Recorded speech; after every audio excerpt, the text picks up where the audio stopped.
No.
Welcome back, everybody. We got another episode of Thoughts from the Movies this week. I'm joined by the boys, Zach and Austin and Derek.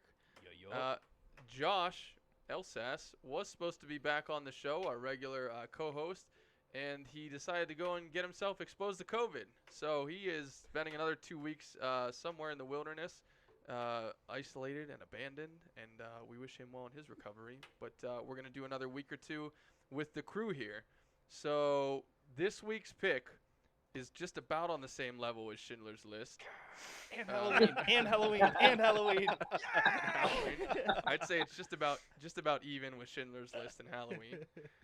This is 2006 Lucky Number Slevin, a crime, thriller, comedy, drama, crazy cast Rom-com. Rom-com. There's a lot going on here. There's really a lot of things going on here. Derek, this was your pick, but before we get into that, you have something you have to share with everyone, right? It is. What's going on, guys? Thoughts of the Movies is live today from the Union Fitness Studios. Located on the North Shore of Pittsburgh, Union Fitness is more than a traditional gym.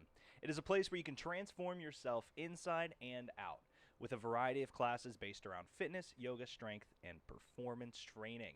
At Union Fitness, they believe that it is their duty to hold themselves and their clients to a higher standard. They practice what they preach and uphold the values that make Union Fitness the community that it is. Go to unionfitness.com today. Sign up for a consultation through Union. There is strength.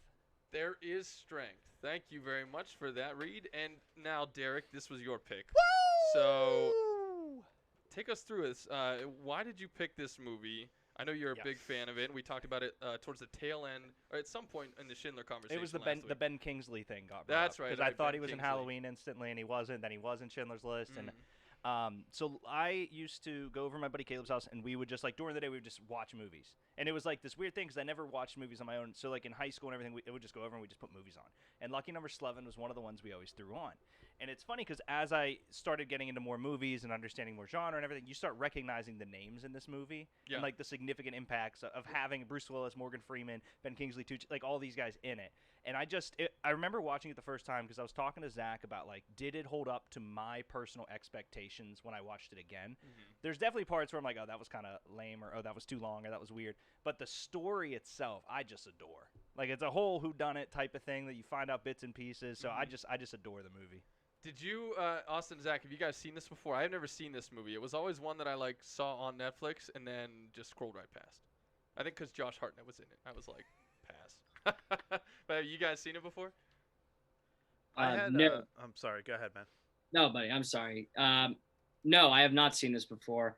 The name alone was interesting to me because I always thought it was, Lucky Number 7, where it was Lucky Number Slevin. So I was like trying to find a, Lucky Number 7 movie. I can't fucking find it. So now I find out that it's Slevin. So that's my take. I've never seen it, watched it. It was great. What do you got for us, Zach? Yeah, I spent like 30 minutes on Amazon last night trying to figure out how to put an upside down 7 in the search bar to find it. But once I figured it out, Zach, you just take the keyboard yeah, and you just, yeah. yeah. But yeah, it turns out I'd watched the trailer and I was like, I know I've seen bits and pieces of this movie, but I don't remember anything about it. Yeah. So Gotcha. Well, Yeah. we are then all first-timers except for Derek, which is exciting. So let's look at what we are going to talk about tonight on the show. We have our list of topics, We as do always. have also a comment from the man who wishes he was here who gave us pizza.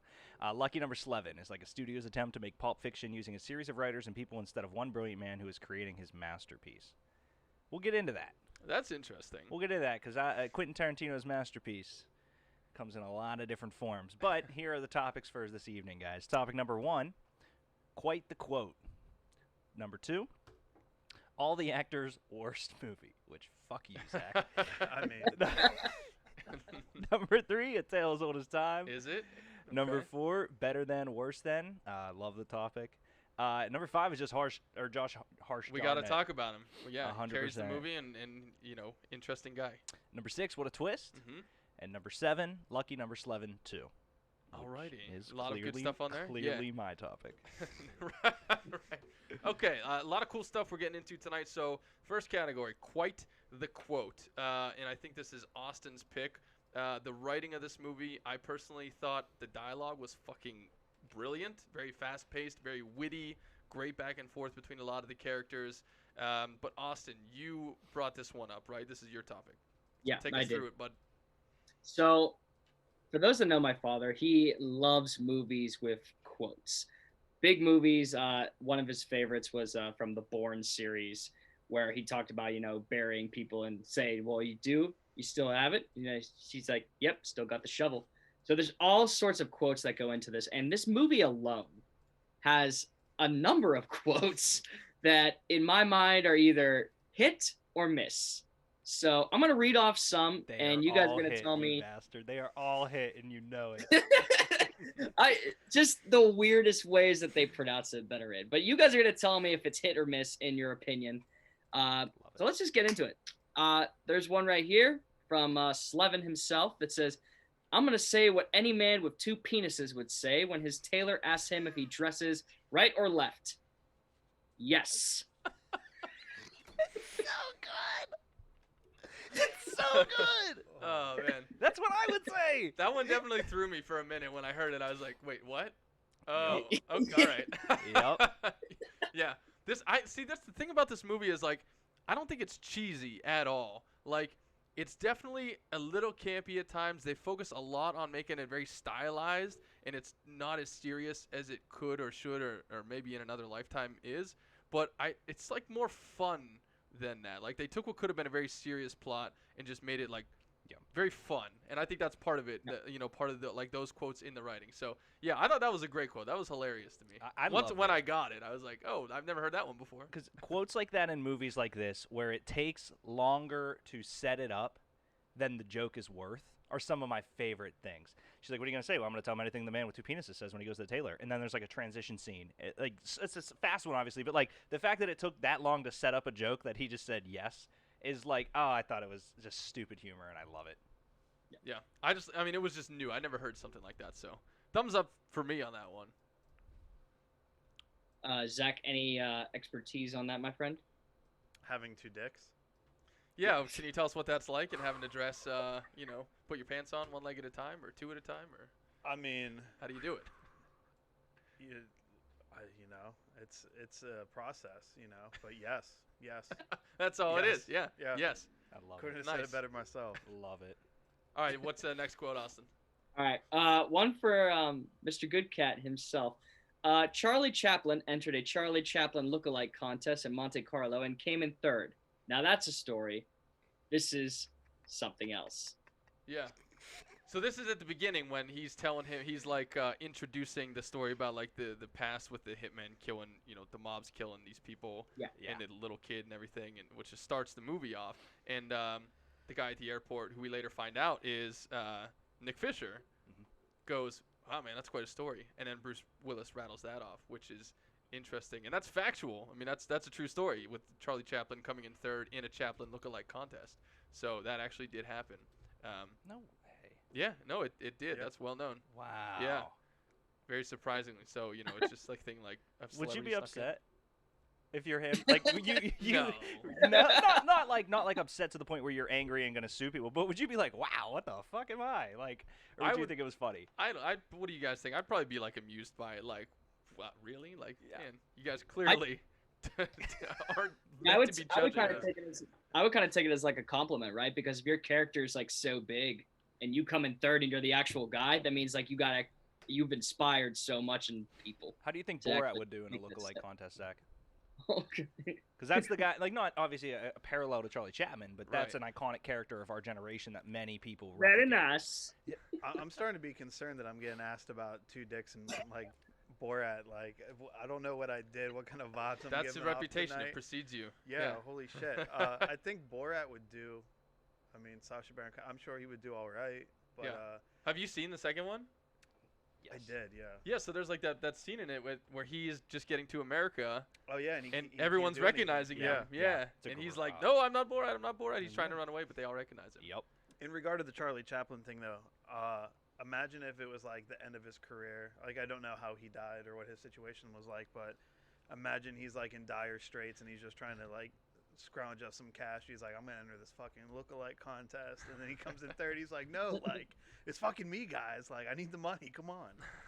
Well, wasn't there a game show where they had like 3 people on, and you had to guess which one of them was the real one? I remember that from Catch Me If You Can. He's like, I'm the real Frank Abagnale, and it's like all 3 of them are trying to convince the audience they're the real one. That's awesome. Yeah, But I can't remember what that show was called. But I don't recall. all right, Austin, next quote. What do you got? Okay. We're doing quite the quote, which are Austin's some of his favorite quotes from this incredibly goofy movie. Yep. So this one is between Slevin and the boss, where it says, "Who are you? I'm the boss. I thought he was the boss. Why? Do we look alike?" I thought that was hilarious. Yeah, that's kind of a baller thing to say. You know, like I'm the boss. You like he was the boss. Does he look like me? Like that's kind of badass. If you keep going with the quote to Moorhead, he basically gets to the point where he goes, "Well, a second ago, you thought I was him," and Slevin goes, Yeah. "No, I thought he was you," which I thought is like such a funny respect clarification because the boss is like, "Oh, well, you thought that I was a bodyguard or something." He's like, "No, I thought the bodyguard was the boss." Like, there's a difference there. So just to lean off that quote, that is one of my favorite interactions of the movie. Yep. Yeah. It's like a Marcellus Wallace, like, you know, Samuel L. Jackson, like, what does he look like? Does he look like a bitch? You know, it's kind of like one of those exchanges. Yes, Like, yes. Yeah. Another Pulp Fiction reference about which this movie is compared to a lot as sort of like a watered down version. And Josh even, you know, he put his interesting thing in there in the comments about, you know, that's one guy's genius take on it. And this is like a bunch of people's take on the same movie that isn't quite as good. I don't know why, man, but one of the quotes I always get from Pulp Fiction is like, "That's one of them Hawaiian burgers, isn't it? That's good." Yep. We don't want to. We'll save that for the Tarantino episode though, which Josh will love. But all right, yeah. Next, do you have the rabbi quote in there too? Well, there's a lot of rabbi quotes in here. Get So, to the so one that I actually enjoy here is between him and Mr. Goodcat, where he was like, that he was talking about, like, you'd probably come in here and say, "Look at them Yanks," and then it goes in and says, "Well, we're not friends, and you hate baseball. Then why the fuck are you here?" Like that was one of like popping in town. oh saying, shit! How moments. about them Yanks? I love that, Austin. I just have to shout out to Mr. Goodcat in the movie, who is Bruce Willis as the hitman named Mr. Goodcat, and he's got crazy hair, crazy facial hair in this movie. He's Bruce Willis, but the look of him in this movie is very interesting at times. So he's a very fun character we'll talk more about later. Yeah. No, I love that quote, Austin. Another interesting one from the rabbi is, the first time someone calls you a horse, you punch him in the nose. The second time someone calls you a horse, you call him a jerk. But the third time someone calls you a horse, well, then perhaps it's time to go shopping for a saddle. I almost turned the movie off right then. I'm not gonna lie. I almost turned it off. Who was that? Ben Kingsley that said that, Yes. right? Yeah. Yeah. Oh, Zach. It's just hard to go from him showing, you know, Liam Neeson like, this list is life. All around this list is life too.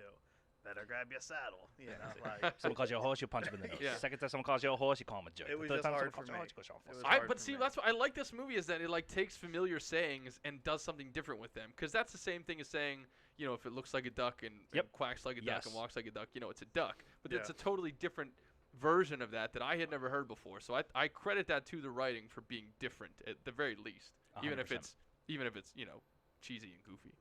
yeah. Gotcha. One that I have here that I'll say real quick, because I thought it was kind of the weirdest quote to end a movie on, and it was, I'm Good Cat. You can call me Mr. Good Cat." I was like, what the like that's the quote you end the movie on. God damn it. Oh man. Deke is unamused to the fullest. It's not that I'm unamused. Yeah.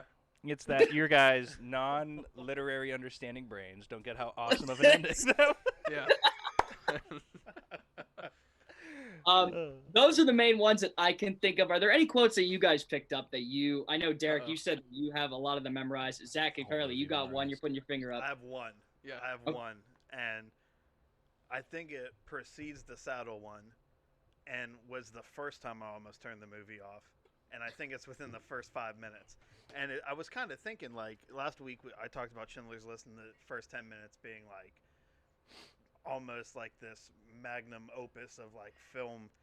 And the first 10 minutes of this movie were, I came to appreciate it, but like I said, I didn't remember the film, and I thought this was supposed to be like a serious all-around movie.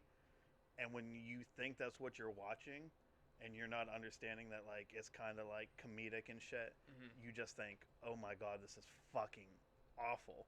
But at one point, Bruce Willis is telling who we find out is actually Nick Fisher the story, and Nick Fisher I think says, "Fuck, shit, Jesus," and Bruce Willis goes, "Fuck, shit, Jesus is right," and I was just like, nope. Yeah. I don't think I can do this. And he said it in like the most Bruce Willis way too, like just pure Yeah. Bruce. Like so serious, and I was just like, oh my god, I don't know, guys. Yeah. That's when I knew what we were in for. I'm like, okay, I see what they're doing here. They're setting the tone. I still thought it was serious at that point. I was fucking terrified. I always love the was scared. engagement with when he first meets Elvis, who is the boss's henchman, and Schmo's trying to talk to him the whole time, the other guy, and he like can't get his things right. And I was just like, hold on. And so they start explaining it, but he's like, so I was told to come pick up I was told to pick up the cat in this apartment. You might not be Nick Fisher, but you are the cat in this apartment. And the whole breakdown of that I just adored, because it's like they threw obviously a lot of the cliches of the rabbi and the boss and the people that follow him, and like went head over heels, like in depth into like the nth degree of what the division was between their friendship originally, which you don't find out. But the quotes from both sides when they meet him, and the fact that the one guy's mute, and it's just like I thought those interactions and those things in the apartment were so quick and witty that I loved. Can we talk about when the boss's henchmen come to get Nick Fisher, and we get the dude that played Bubba from Forrest Gump? So like the man has no upper lip almost, right? So he comes in and he grabs Nick Fisher by the throat, and you just see like teeth and throat and him just kind of gliding. It was like Dracula. Like I was like, oh my god, this looks like a fucking vampire movie. Where That this wasn't dude's actually the coming in. guy from Forrest Gump, was it? If it's not, I'm gonna feel like a real asshole. Is that the same guy? The guy who plays Bubba? Slow. Yeah, that's Nice. Is I, it? I did not know that. McKelty Williamson. Okay, yeah. Wow. And okay. then McKelty Williamson back Bubba. out here. Bubba Gump. Because I was like, what the fuck is going on with Yeah. old boy's teeth? And I was like, holy shit, it's Bubba. I did Yeah. not pick up on that. That's amazing. But Josh throws in the quote, classic Boondock Saints quote. Yep. The Irish bartender, "Why don't you make like a tree and get the fuck out of here?" Always mixing up his idiosyncrasies. Hilarious. Okay. Hilarious quotes there from a very hilarious movie, which I think we're going to appreciate the further we get into this conversation. Oh, I love it. Next category. We have Zach's category. Is this all of the actors in it worst movie? Zach? Yes, I think so. I feel fairly confident. Okay. And I'm going to hit IMDb real quick. And let's just start with Bubba. Let's start with Bubba. I can't speak for anything else that this gentleman that played Bubba in Forrest Gump was in. But as of right now, I have Forrest Gump and lucky number Slevin. And Okay. Bubba's, Well, if those are your options. yeah, Bubba's, Forrest Gump's edging that one out. Bruce Willis, and so this is where it gets difficult because, like, Bruce Willis has been in some pieces of shit recently. But I'm talking we about. have to do, I mean, the whole cast of this movie though is like A-list all around. This is one of the craziest casts Yeah. ever. Yeah. You got Hartnett at the time, Bruce Pearl Harbor. Willis, Lucy Liu, Yeah. Ben Kingsley, Morgan Freeman, Stanley Tucci. Yeah, I mean this is a lot of them. Here's the thing, even Babe Ruth had a bad game here and there. He's still Babe Ruth. Like, this movie still had the cream of the crop of, like you said, Yeah, so shut up, Zach. I'll walk it back. I'll walk it back a little bit, but this is nowhere near any lead in this movie's best film by a long shot. Like, this is nowhere close to being Bruce Willis's best, to Right. being Ben Kingsley's best, to being Morgan Freeman's best, to being Lucy Liu's best, to being Hartnett's best. Like, Yeah, but you're saying it's their worst? I mean, like, Bruce Willis has done like 90 movies, and I haven't seen probably half of them, but there's definitely going to be some pieces of shit in there. maybe so, because here's the thing, you have to assume that they probably weren't in great movies at the beginning of their career. So we'll look just after Pulp Fiction. Yeah, That's where I'll stick with. yeah. with Like, I this. refuse to have anybody tell me that this is a better movie than The Fifth Element. I'll give you my fucking address. You can meet me in my house. Like, The Fifth. It's up there with Armageddon. Yeah, like Sixth Sense. They were in. He's in a lot of movies. Yeah. So like leading up from not their beginning of their career and probably nothing that any of these people have done since the movie came out. Let's say up until this point, this might have been the worst big movie that these names were in at this time. I think that's a fair assessment. You guys agree with that? But I also don't know the entirety of everybody's filmography. But I just found one that I'm really interested about. oh, what? That I'm going to bring up for everyone to Oh, see geez. What? live on camera. Austin, you are unable to see this. Just a warning. I got the stream up, so we're good. Bruce Willis voiced Spike, the dog, for Rugrats, in Rugrats Go Wild. Was this movie better than Rugrats? I think Bruce probably had better dialogue as Spike than he did in this movie. Oh, I don't know about that. I'll die on that hill. I'll die on that hill. Does Rugrats Go Wild? Is that is that a second Rugrats movie? I think so. Wasn't the first Rugrats one in just Paris the is Rugrats movie? Was just the first one? So this is the one with the Thornberries. So that's why Spike can talk. Oh, so it's this like was the crossover. Yeah, the crossover with the Wild Thornberries. So Bruce Willis voiced Spike when he talked to Eliza. Yeah. I had no idea. I thought he was just making all the noises that Spike made. Yeah, Right? he's just a dog. Yeah. 2003. What a crossover that was. Yeah. No more Avengers. It's Rugrats and Wild Thornberries. Josh puts in the chat, I felt so bad for Lucy Liu. She was dumbed down and made to be an idiot. And I semi-agree and semi-don't agree. I definitely think, and again, reflecting the times of 2005, 2006, her character is a bit marginalized. I think that she had a role for sure. I mean, she was doing a lot of the detective work, but she also had some of that cheesy, like, I just met this guy and now I'm in love with him type of thing. And that whole, like, romantic subplot I thought was just, like, borderline a waste. Didn't live up to my memory of it. Yeah. So, I mean, I get what Josh is saying. I don't know if I'd say she was dumbed down, but her role was definitely, like, I don't think that she was used to her fullest extent. No, I don't think the character was or Lucy Liu was, because the character is the only person in the movie that was unaccounted for, which I think is a very, very crucial part to her character, because in this plot that they've been making for 25 years now, she was the only variable they did not plan for. And that's why at the end, they leave together and all this. But I do think that there's something to be said about the fact that Lucy Liu starts off as, she comes in, and I think what Josh is talking about, she comes in with just a bra on and a robe to Nick's apartment, and then she basically is kind of being annoying in a sense with the cup of sugar conversation. Not annoying, but kind of like, I'm going to be cute and annoying because this guy's naked in the kitchen. To then, she's like, oh yeah, I found this body. And he's like, how'd you do that? She's like, I didn't mention I was a coroner.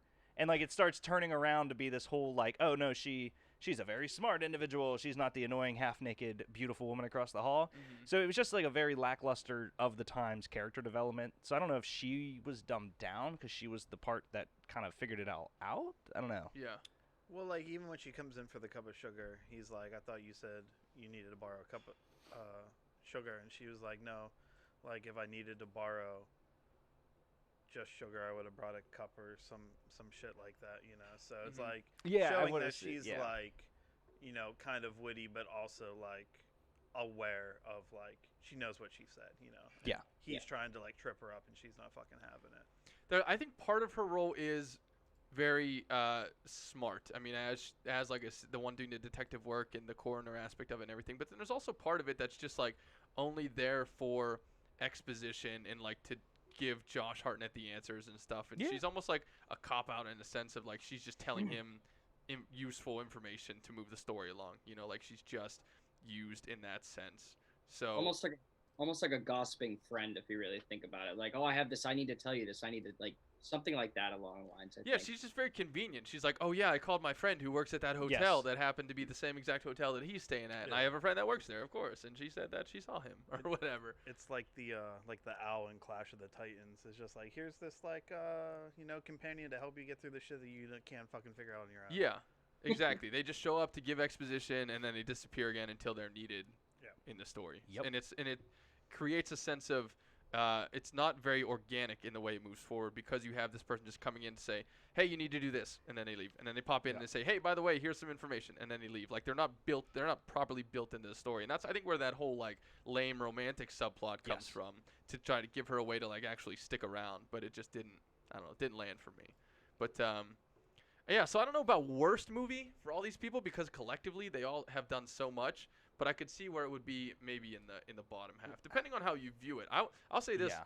What's interesting is that you guys all know what Rotten Tomatoes is, I assume, right? Yeah. So on Rotten Tomatoes, there's two on Metacritic and a lot of the other rating sites. There are two ways. It's there's the critical rating from the critics, and then there's the audience rating from the audience. And Lucky Number 11's interesting because there's a Wow. huge disparity between them. The critics gave it a 52%. So 50-50 lukewarm reception. It's rotten. You have to be over 60 to be fresh. So the critics gave it a rotten, but the audience score is 87, which is really high. So there's this gigantic disparity between what the critics thought of this movie and what general audiences thought of this movie. General audiences loved it, but the critics didn't. So that's just always been curious That's to me. interesting. Yeah, when that happens, it's like, where's the disconnect between the people? Because a lot of times you'll have it be pretty close to each other. Yeah. But then there are cases where it's like, what did the regular people see that critics didn't see in this movie, Yeah, and going back to like Josh's comment, like it's one of these movies I think where the end really like saves the movie as a whole. Yeah. And I'm not saying it's a bad movie. I'm just saying that each character is unique, but still the performance makes it feel like kind of generic, to where Josh said you get this like kind of watered down Pulp Fiction.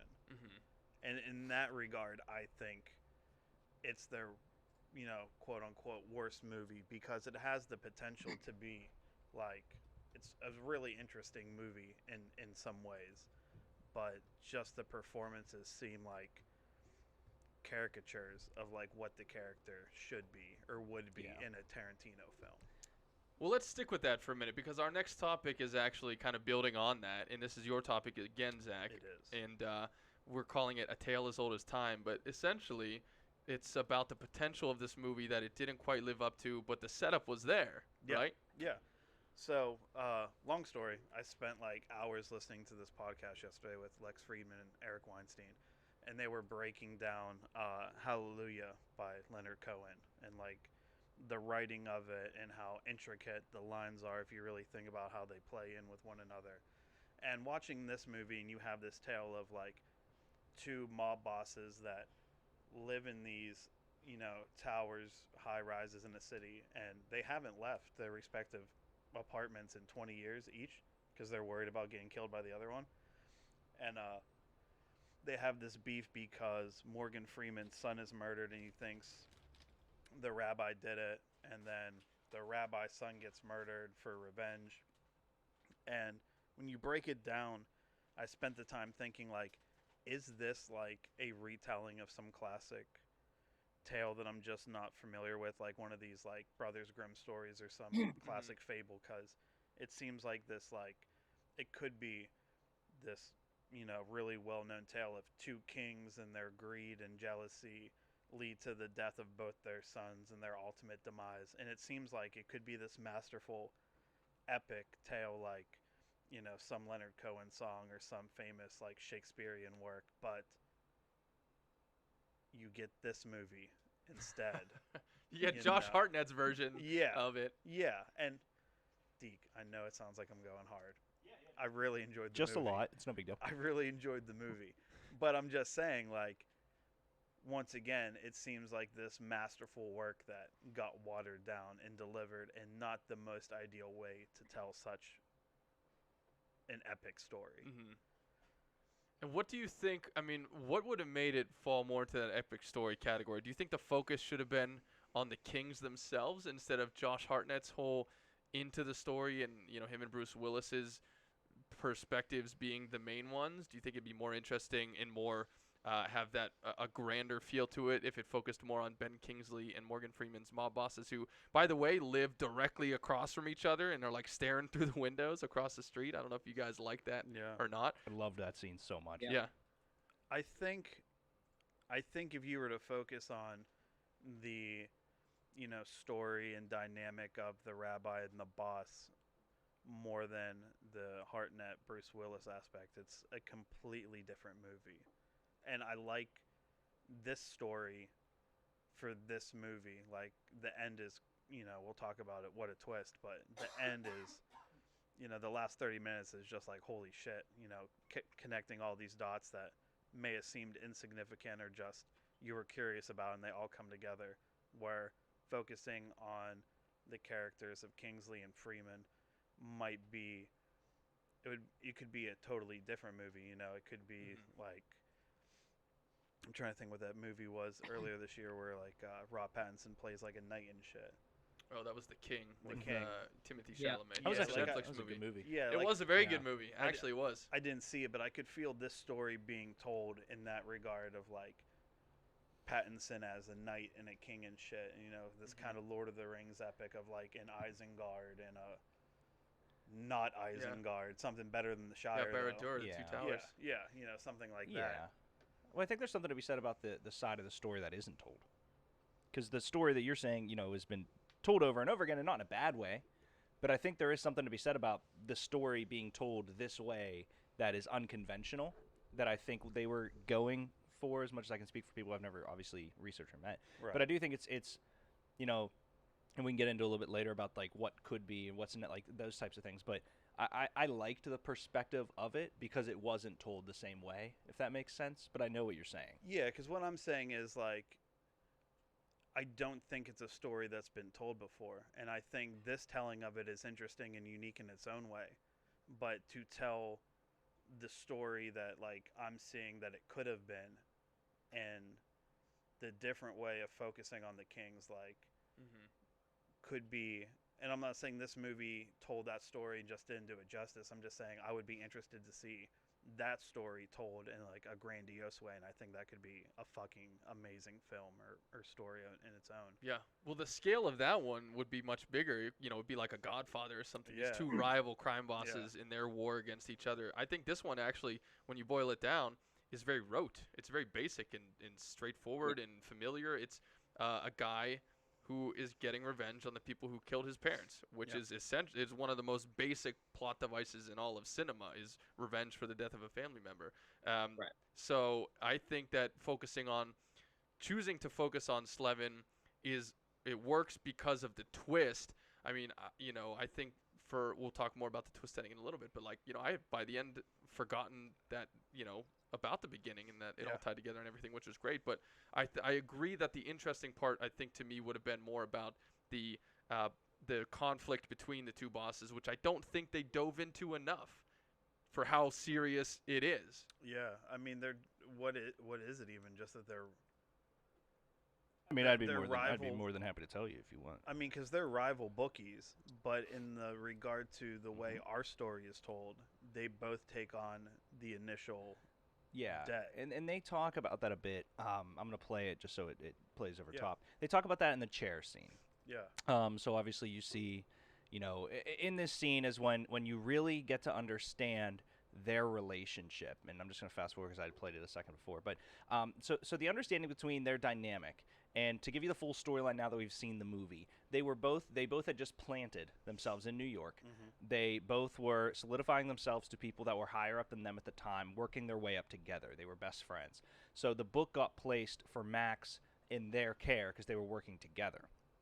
Now that when they found out the horse was juiced, they killed everybody that had that claim. So they killed Max, they killed his wife, we're supposed to kill the kid. Then they started going up together, and when the boss started being called the boss, the rabbi said he's not the boss, we're the boss. So he was like, why is he called the boss if he's not the boss? So then that's when the friendship really kind of fell through. But the rabbi in this scene says at one point, he goes, they were calling you the boss, I'm blah, blah, blah, blah, and he talks about it. And it kind of lends into the first time in the chair scene that they discuss how the boss's son died. Mm-hmm. They made it seem a little bit like the rabbi did it because he was jealous of the boss, but then obviously we found out later it was Josh Hartnett's character. But they came up together, they were identical, and that's why he gives the speech about, if two men are in a room, you can only see it if you're staring at the other man, not knowing what else is coming in the room. And it's like, if there's two guys in a room, I only know where you are if I'm watching you, and then I don't know what else is in the room. And it's basically like, if there's two boss lords and they're watching each other, someone else can stab them in the back. So two boss lords are never going to work, is kind of how their friendship broke up. And then they got paranoid. And there was a failed assassination attempt early on, and that's why neither one of them has ever left their tower. Perfect. Thank you. Right. Do you guys think it's the whole aspect of it where neither has left their tower in 20 years for being killed by the other. I actually felt that that took away some of the credibility of the bosses because it showed a lot of fear. And Yeah, generally, that's fair. you know, in crime movies, that's something you deal with as a crime lord is the constant threat of, or, you know, a mob boss or whatever, the constant threat of being killed or being assassinated, and you don't let that stop you. The fact that they were both hiding for 20 years, I thought took away from the level of credibility for each of them, at least in my mind. It took away some of their grandiosity. I don't know if you guys agree. Yeah, I mean, I think one of my favorite, and I think one of the best scenes in Sopranos is like this one, mob crony touches, Tony Soprano's daughter, and the next day he finds him and fucking makes him bite the step in this Italian like restaurant. Yeah.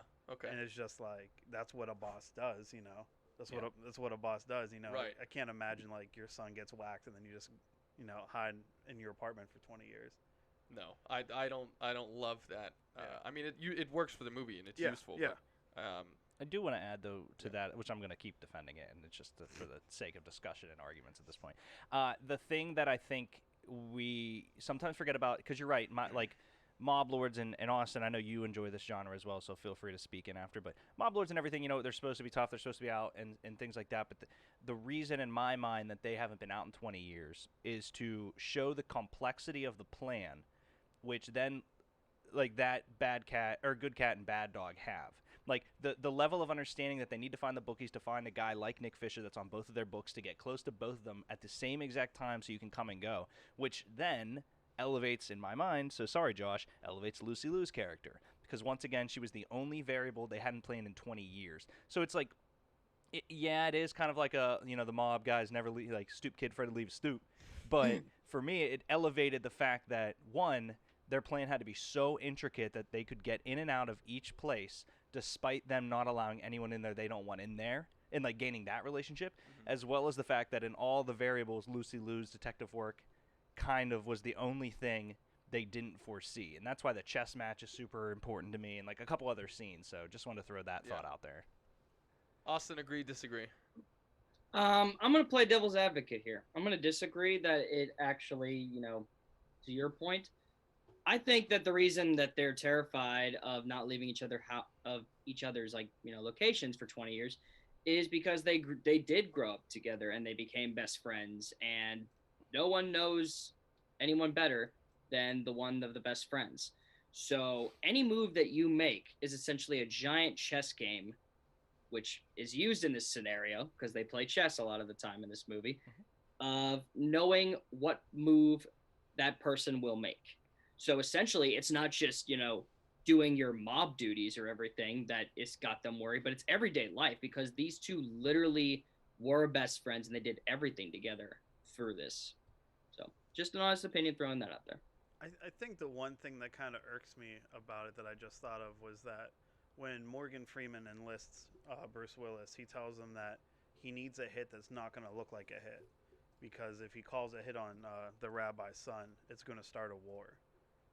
Well, you've been locked in your apartment for like 20 fucking years anyway. Like, what are you concerned about? Mm-hmm. You know what I mean? Like, what does the war consist of besides someone knocking on your front door to kill you? You know what I mean? Like, Well, maybe the separation of the towers is a way also to keep the peace. Because if neither of them are out on the streets, then they're sort of keeping their camps collectively, or at least they're keeping the power of each of their organizations safe and separate, and there can't be a war if the kings are locked away, sort of thing. But I think Austin's point is also very interesting about knowing someone so well that you'll know exactly how they're going to move and how they're going to act, and adding to that level of danger just going out, to the grocery store, whatever. I mean, it's still 2006, so it's like, bulletproof glass, baby, or whatever. But I understand the point of view of why they might stick around, which is interesting. Which is that I'll say this, and I hated this part, which Zach touched on, of why he was so concerned about it looking like it wasn't a job. But then when he comes to him after the building is blown up, and he's like, "You were supposed to not make it look like a job." Well, fuck it. If the rabbi wants a war, then we have a war. you just spent the entire first half of this movie saying you don't want a war, Yeah. and now it's just like, well, shit, now we gotta go to war. He Like, didn't say he didn't want to. He wanted war since like the second his son died. okay, And alright. so, and you're right to understand that, like, they both didn't want a war, and he says, make it look like it's not a job so there isn't a war. But you can tell very clearly, especially in the last scene where Morgan Freeman introduces the idea to Ben Kingsley that his son has been killed, Morgan Freeman's basically gone mad at that point. Like, he knows that they're downhill, they lost, whoever's got them tied up, so he just goes and snaps. And I think that's another thing about being in that tower for so long. They both seem to have gotten a little bit lazy to let this guy just waltz in and do whatever he wants. They both trust Good Cat a little bit too much. They both seem to be a little too comfortable up in their tower, so I think there was something there as well. That's interesting. As good, having started the movie as the guys on the ground beating people up in the underground room or whatever, now to being the guys in the suits who aren't getting their hands dirty at all, could have dulled them a little bit and made them lazy and everything. I think one thing that I don't quite agree with is that these two organization leaders, mob bosses or bookie heads or whatever you want to call them, whatever they are, they both bring this complete stranger into the middle of their fucking penthouse who they don't even know this guy. And Bruce Willis is just like, yeah, here's the guy that you need to press for money or whatever. And meanwhile, the whole plot of the movie works because Slevin gets access to them because they think he's Nick Fisher. But neither of them even know Nick Fisher. He's just a name in a book who owes them money. And then all of a sudden he's like playing chess with them and eating with them and like in their lives and gets that access. And I'm like, I don't think a Tony Soprano or a whoever, Marlon Brando, not Marlon Brando, but Don Corleone, like those types of characters, I don't think would just let complete nobody stranger randos into their inner circle, so to speak, like that close.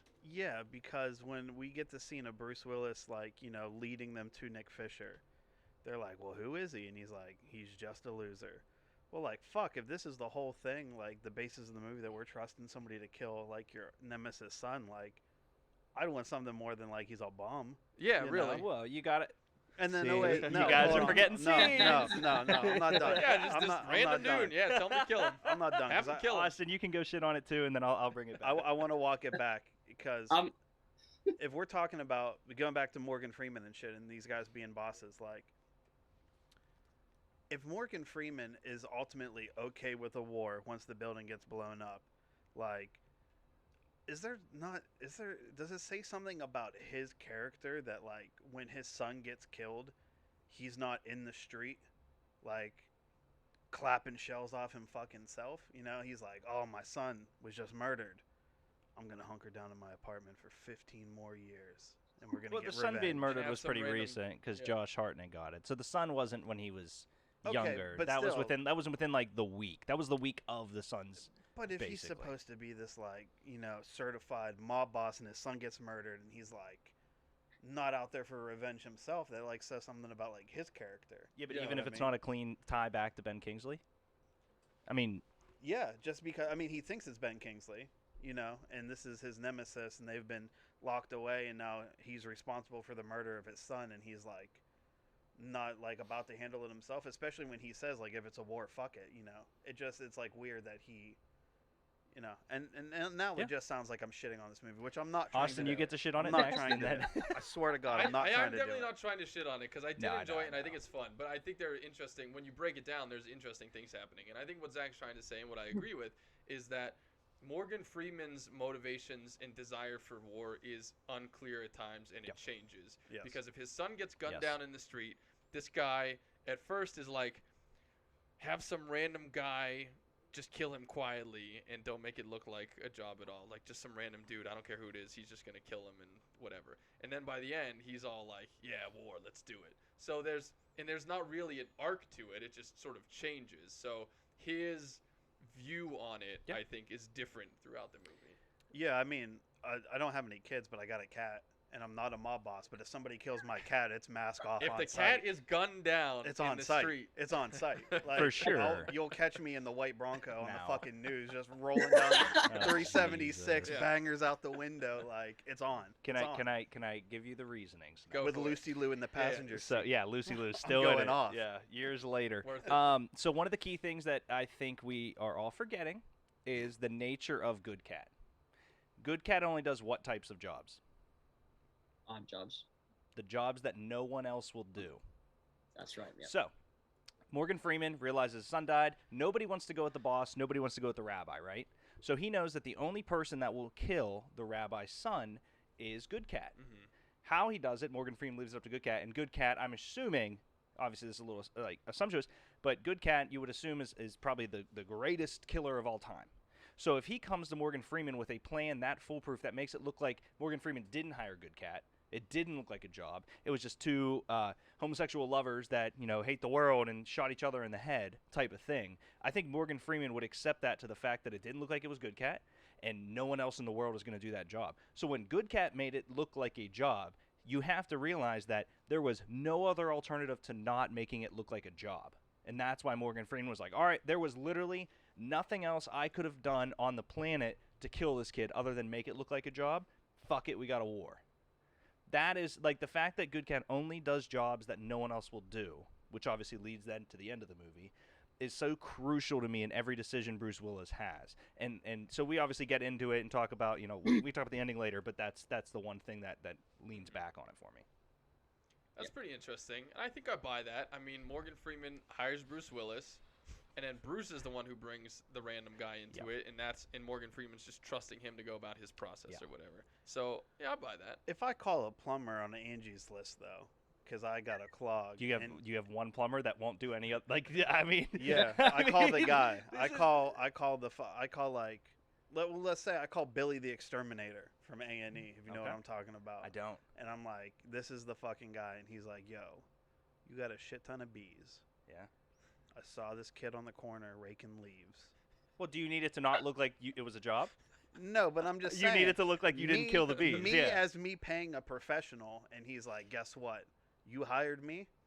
I got a loser for you. Yeah. I'd be like, what? Does that loser owe you $33,000? No, but the fact that you're picking a guy that owes me $96,000 that I know didn't fucking pay me is like, this guy? Like, he already burned me out of $100,000 almost. Like, what the fuck are we doing? But he also portrayed it in a way that was like, look, this guy owes you $96,000.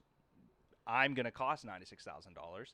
You get this kid to do X, Y, Z, then we'll talk. Like, that's another thing, too, is the payment side of things a little black and white, because obviously when he goes to the rabbi, he says, he's like, well, we're not friends, and you don't like baseball, so why the fuck are you here? And he's like, you're right, we're not friends, because if we were friends, someone would have hired me to fucking kill your son. And it's like, gasp. So he has them both kind of by the balls, which is Morgan Freeman has a murder that needs to be done that no one else can do but Bruce Willis. And Bruce Willis, being the guy that he is, knows he can kill the fairy. And he's going to Ben Kingsley and saying, what are you going to do for me so that I don't kill your son? So he has them both by the balls, so they kind of have to listen. I think this brings it back around to what Josh was saying earlier in the chat about it, how it trying to be Pulp Fiction and just not quite working. Like, it's trying to be very cleverly connected and intricate and layered in the plotting of it and how these characters are related and how they interact with each other.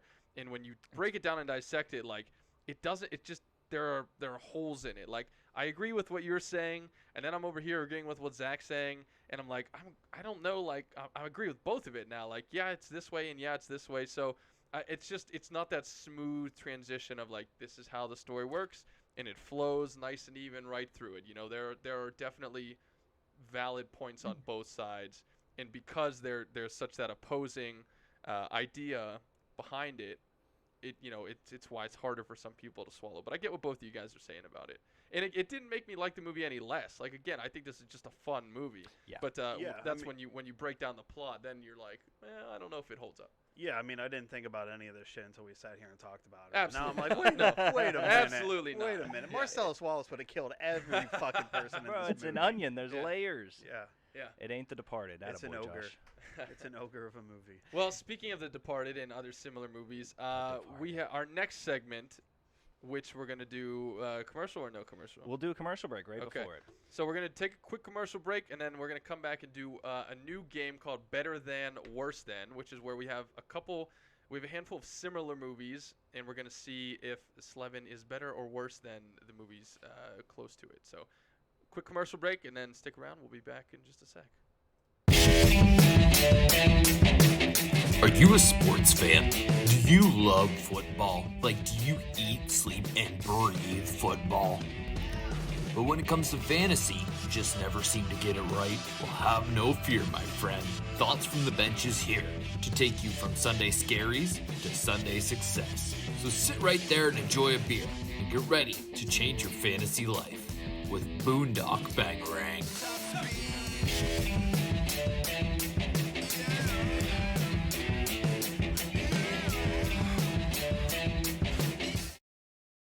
We're calling it the Idiot Hour. Hey, Denny Hamlin, new NASCAR fan here. You really gotta blow. He wears the skull of his dead mother. And then when he finally copes with the death of his mother, He becomes his he mother. becomes Marowak. Correction. Ovi is the greatest offensive talent we've ever seen. I am E. You dumbass.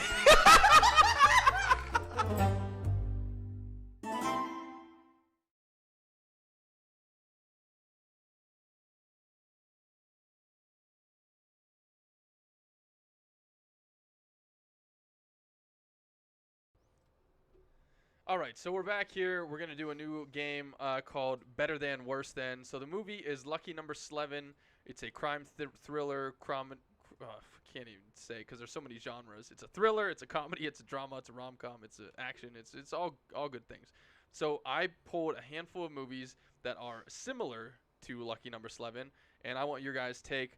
We're just going to do simple, is Lucky Number Slevin better or worse than the following movies? So which one do you want to start off with, Derek? What do we got on deck first? The first movie we have for Better Than or Worse Than is The Usual Suspects. Usual Suspects. All right, Bryan Singer, pre-rape allegations, I guess. Pre-little boy molestation. Maybe. I mean, I don't know what he was doing back then, but possibly. Before it was public.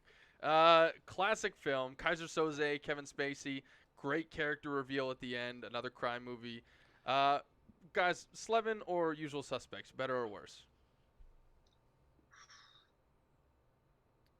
I mean, is there a debate here? I'm just asking. What do you guys think? Welcome to Thoughts in the Movies. Yeah. I mean, this is a debate show, Zach, so you go ahead. I mean, I'm going to say The Usual Suspects is slightly better than Lucky Number Slevin. Is that a sarcastic Nice, slightly? yeah, nice, Yeah. nice choice of words. Nice choice of Good. words. All right. Austin? You know what? I'm gonna say that Slevin's a little bit better. Oh, interesting. There's the debate. Wow. Why and why? Yeah. I love you. I don't know what made me seem to think I would. When I originally sat down and watched Slevin, I was thinking, am I gonna really like this one? And for some reason, this one caught my attention more than The Usual Suspects. I don't know if it's just the persona or like feeling that I was in, but this one kind of like caught my attention more and was like a little bit more interesting, especially in the end, which we'll talk about. So Who done it was better, Zach? Because I mean, this was one with Kaiser Soze is one of the more prominent like holy shit moments, I would say. Yes. And I think that the fact that the police line scene was he farting the whole time and Del Toro, and so there are amazing things. So the whole who done it at the end, I think there's a discussion there, and I think the cast easily goes to Lucky Number Slevin, but probably The Usual Suspects is probably better. I mean, Usual Suspects is Stephen nothing to. Baldwin? Yeah. Right. Stephen Wow. Baldwin? Yeah. Come Yeah. on. But So still, though, sorry. I mean, they're nothing to write home about either. Usual Suspects. Yeah. Still Yeah. great cast. But I'm gonna say Usual Suspects, of course. But I think Usual Suspects is the slightly better version of Slevin. Yeah. I think they are similar in a lot of ways, and this is just a slightly more polished version. So okay, that's that one. Next we have Wanted. Yeah. James McAvoy and Angelina, kick-ass action assassin movie. Again with Morgan Freeman from 2008 or so, I think. Better or worse than Lucky Number Slevin? You guys just want to do same order for the whole thing? Yeah, Zach? yeah, we'll just Perfect, go. Yeah, perfect. yeah. Zach, Austin, Derek. I've never seen it. Okay. Oh. And I've seen the trailer, and it looked kind of cool, but, I mean, just so I don't look like an asshole the whole time, Slevin is better than Wanted. Oh, nice. Hands down. How could you say that? Hands down. Watch me Comment be the outlier here. Yeah, how dare you? Austin? comment section burned to the ground. I will actually go with Wanted on this one. Nice. I loved He's the wrong, Zach, don't bullet. worry. I love the bullet bending aspect of everything. It kind of, as a big fan of sci-fi and a little bit of fantasy, that kind of like pulled me more into the realm of holy shit, they're moving bullets now and shit. Like, that's crazy. Yeah. So I'll take Yeah. Wanted on that one. I thought Okay. that was a lot more of an interesting concept. This does have a correct answer, and it's lucky number Slevin, and the reason is because the fact if you want to print Jolie has never been sexier and give it 4 out of 5 stars, your movie's a piece of shit. If she's never been sexier, it's 5 stars. So that's all I okay. got. That's all like I'm that's a just saying. rating technicality. That's all is I what it got. is. No, but if you want to talk about Morgan Freeman's worst movie, I would say it's probably one of these two. So I'll give you that. Like Yeah. of the bigger ones, I mean, it's another good one. I mean, they're bending bullets. James McAvoy before he's really today's James McAvoy. They're pretty on par, but Lucky Number 11's better. Yeah, I think Wanted is probably a little more fun because of the action sequences, and it's more about assassins doing cool shit, bending bullets and things like that. So I think visually it's a little more fun. Yeah. And then Slevin is a little bit more intricate with the plot and the characters. I'd say they're pretty close. I'd give the edge to Wanted just a little Cool. bit. Next we have a movie Josh mentioned earlier. We've talked a lot about so far, Pulp Fiction. If anyone says Slevin is better than Pulp Fiction, Derek, then we're gonna have problems. But yeah, a lot of people consider this to be the watered down version of Pulp Fiction. So I'll just ask this, is anyone going to say Slevin is better than Pulp Fiction? I may, just because Josh says I will pull the plug on this show if any, and he has not the power nor the location services currently to do either one of those. I think we should all consensus say it's better just Yeah. to piss him off. Yeah, I agree with that. All right, Lucky Number 11 wins by a landslide. So much better. Oh, no, Pulp Fiction's like, it's 1 or 2 for me, Yeah. greatest movies of, like, my personal favorite. It Sure. just, Yeah. it's This so is what good. Slevin wanted to be and tried to be, and didn't miss completely, but it's just like, minor league, major league type of situation. Josh says, watch me. All right, Josh, I let will me just say, change the password to the Twitch, I guess. One thing that Slevin, I guess, doesn't have that Pulp Fiction has that takes away from it is Kathy Griffin. But other than that, Pulp Fiction is a far superior film. Take that out, no question. Yeah, Kathy Griffin's in it. They're pretty close. hard pass. All right. Next movie we have, I don't know if you guys have seen In Bruges. I'm not. But In Bruges is a fantastic film directed by Martin McDonagh, who did Seven Psychopaths. And Colin Firth and Brendan Gleeson play 2 hitmen who go to Bruges to wait for a kill. And they're kind of just waiting around. Very clever dialogue, very interesting plot. Has anyone seen In Bruges? No, but it's been on my list to check out. Gotcha. Okay.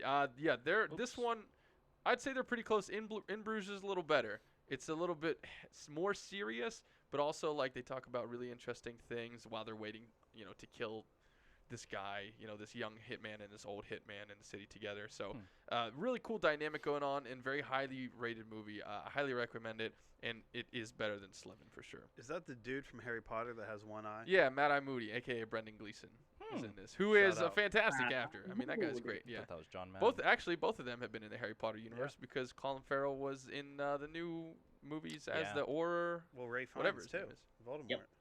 Oh, yeah, Ray Fiennes. There we go. So In Bruges is basically Harry Wow, Potter. Harry Potter in the real Muggles. world. Yeah, Muggle version. Yeah. I will say, just to go off a movie that you mentioned, Justin, after I finished Slevin last night, I did watch for free on Amazon Video Seven Psychopaths, which yeah. has one of the greatest scenes in the history when they're in the desert doing peyotes, Oh, which yeah. is like one of my Very favorite fun. scenes that have ever happened ever. So I Yeah. just want to throw that out there. But I Have you need to guys see seen this. Seven Psychopaths, Austin or Zach? No, Yeah. is that the one Tom Waits is in?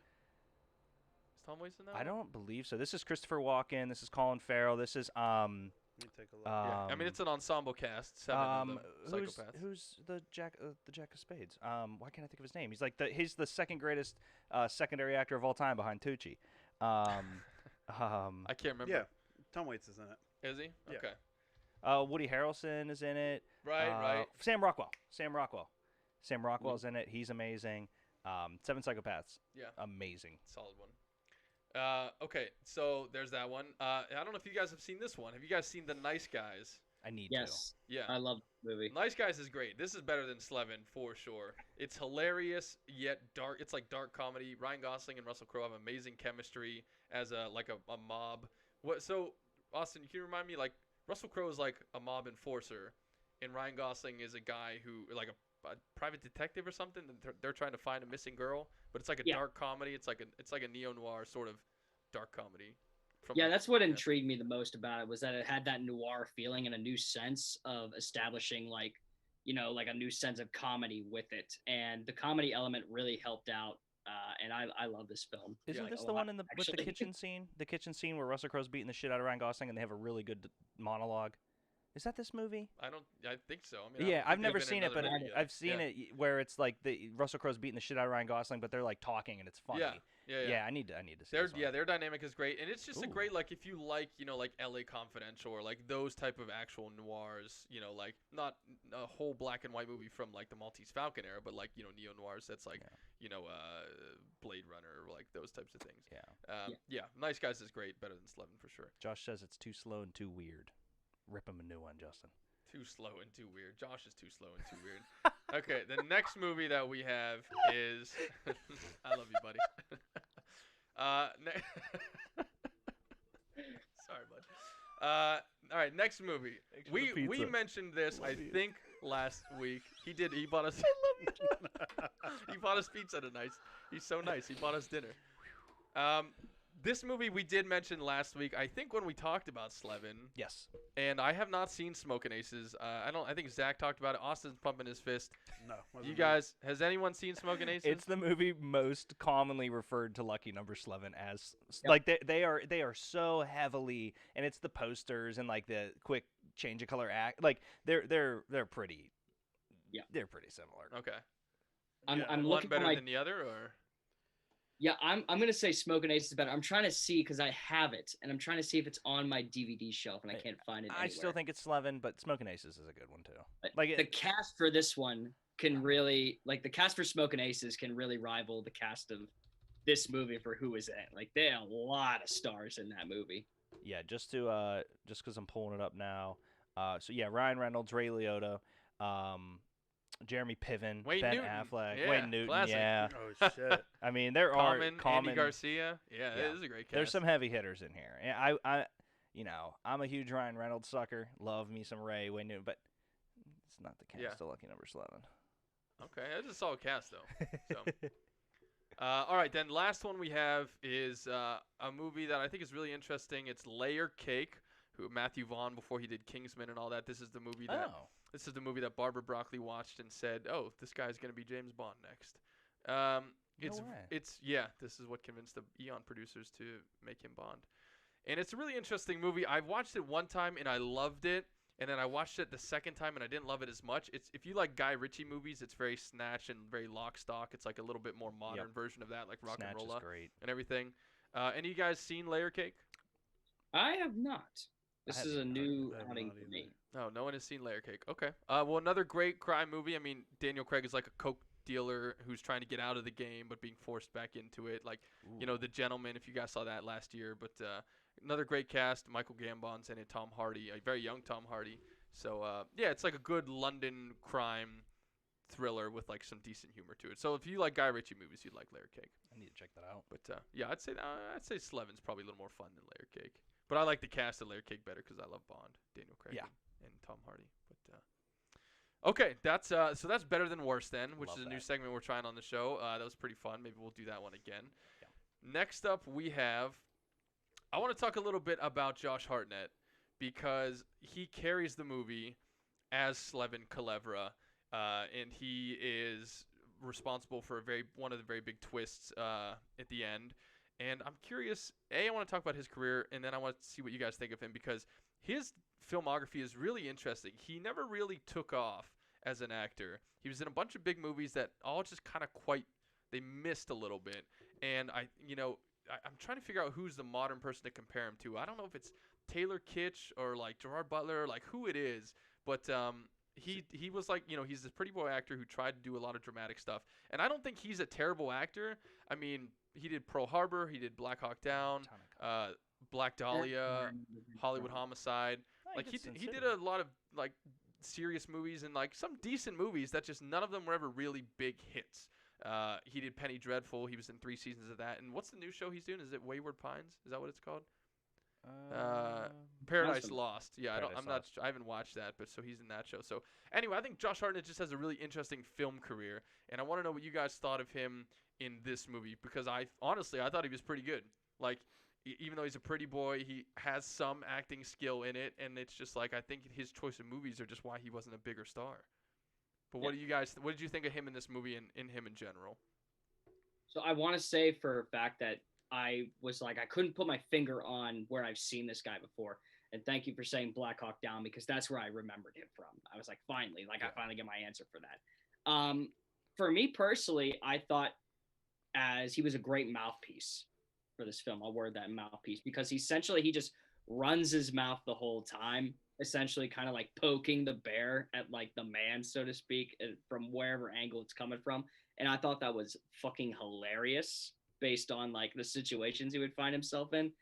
You know, like what, talking to the guys that show up at the door, and he's like, "Oh, get your shoes, we gotta go." He's like, "Nah, I think I'm good." Punch to the stomach. He's like, "Nah, I think you better let me do the talking." It's hilarious to show that he's essentially made out to be the punching bag in this film that just can't get a break almost, and it makes it a very, very good story to tell through his eyes, so to speak.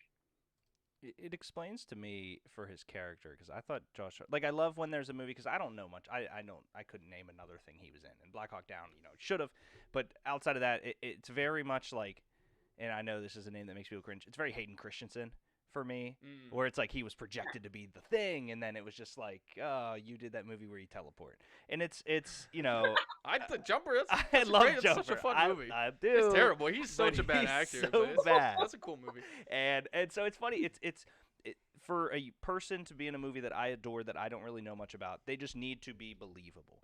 And I think that he was vulnerable when he had to be, and the wit was very much there for me, which I appreciated. And the explanation of why he doesn't get nervous, like to prepare for that, was like interesting to me, because I talked so much about how Lucy Liu was the variable they weren't projected for, but they projected that somebody was going to ask him why he didn't get nervous, so he studied that. You know what I mean? Like, there's a lot of things that I definitely overthink in this, but no matter what scene he was in, I believed him, which is something that for somebody that I don't have a list of, like, if you're watching a movie because Leo's in it, you're like, Leo's going to kill this. For me, that guy is always Slevin. You know what I mean? So yeah, I think for a very long time, and even up until watching this movie, I would be like, "Oh, Josh Hartnett's in that? Pass." Like that would be my reasoning with movies. Like he's just one of those actors where I'm like, "No, I'm not interested." But yeah. it's like I thought he was actually pretty solid in this, as like you said, he played a wide range of things. I believed him as like listen, man, you got the wrong guy, but I also believed him at the end when he was like, I'm the guy who was pulling the strings the whole time. Bam, you're dead, whatever. So I thought that he was actually pretty solid, and I give him credit. Like, I respect him a little bit more after watching this, but I haven't seen as many of his movies as are out there. But yeah, I did not hate Josh Hartnett in this movie, and I don't know. Yeah, Hayden Christensen I think is probably a good one to compare him to in terms of like a guy who Hollywood tried to make happen, who didn't take off. I think Alex Pettyfer is probably another one of those guys. To some extent, Taylor Kitsch, but I mean, yeah. So I don't know. Josh Hartnett's an interesting one, but Zach, did you like him in this movie? Did you buy him? Like, what are your thoughts? So first off, I always get him confused with Ethan Hawke for some reason. Okay, interesting. So there's that. They have like the same facial hair, I think, scenario. Yeah. And I don't know. Like, I don't think he was bad in this movie, but there was something about. I feel like I'm just sitting here thinking about it. Is he the protagonist or is he the antagonist in this movie? Like, ultimately, he's like kind of both, right? Yeah, he is. Yeah, and so maybe that's what it is. But I feel like a lot of the time, in any movie, you are supposed to feel some kind of emotion for your protagonist, and I didn't really like. You're right. Everything was believable, but at no point did I feel for this character at all. Like, I didn't invest myself in his situation of being, trapped in this situation where he's got to kill because of a mistaken identity. You felt for the kid, though. Not really, because ultimately nothing happens to the kid. Well, yeah, but when you thought he died like 3 times through the movie, we got to rewatch it now. We're going to go back to mine, Zach. We're going to rewatch it until you understand why this movie is the greatest movie of all time. Hold on a sec. Now. Let's not get carried away here. I mean, I almost felt the same level of weighted depression when I finished this as I did Schindler's List, but for different reasons. If we're talking Let's see, about Top Wop writes in, dude, his whole family was killed over a bad bet. Like, But at any point, did you feel for him because of that? When I realized he just wasted 27, 25 years of his life getting revenge on two guys, and now he got Lucy Liu, I felt bad for myself. Here's why I didn't, You ain't and wrong. this is gonna run into our next category, which is the twist ending. Casey But- Shuffle, baby. What I think the reason I didn't necessarily feel for him is because it took so long for them to reveal that he was that kid. Yeah. Like when they show the kid at the beginning, I'm like, oh, that's Josh Hartnett because it looks like a young Josh Hartnett. And then they don't show him being killed, which generally means he survives. So I had that in the back of my head. But then by the time we got to the end, I completely forgot about that. So like when he's like, oh, by the way, I'm that dude, I was like, oh, okay. Like, but I didn't really feel. You're like, that's cool. I was like, oh yeah, that's right. Now it's like I knew it, but I forgot about it. But yeah, so like I don't think I felt for him, but his fair. motivations are justified per the comment about his family being killed and everything. Yeah, but if they would have kind of if they set it up at the beginning that you're watching the rise of this child of this murdered family, that ultimately changes the movie and kind of ruins the movie. 100%. But in that regard, in that case, I might have felt for that character and the understanding of, but just this character in this situation played out this way. I was just never like connected to him. You know, That's fair. Agreed. and maybe that's why I don't like it as much, is because I didn't feel like a connection to any of the characters per se. Could be. But it doesn't take away from the story. It's a great story. Colorado. What's up, brother? Thanks for tuning in. Could be for sure. All right, so that's a little bit about Josh Hartnett. Just an interesting case in Hollywood, and he's still working. He's still doing, more on TV now. But he's still doing a bunch of good work. So He was on an episode of Drunk History, so Which is arguably the greatest show. And it's that's- a Oh, fantastic man, I fucking adore show. all you can ask for as an actor. That's how you know you made it. Yeah. right there. What episode was it? I wasn't familiar with the name of the character he played, Okay. aka What- the real what historical figure. Yeah, I was like, what's the historical event? I wonder. Let me see. Is this his?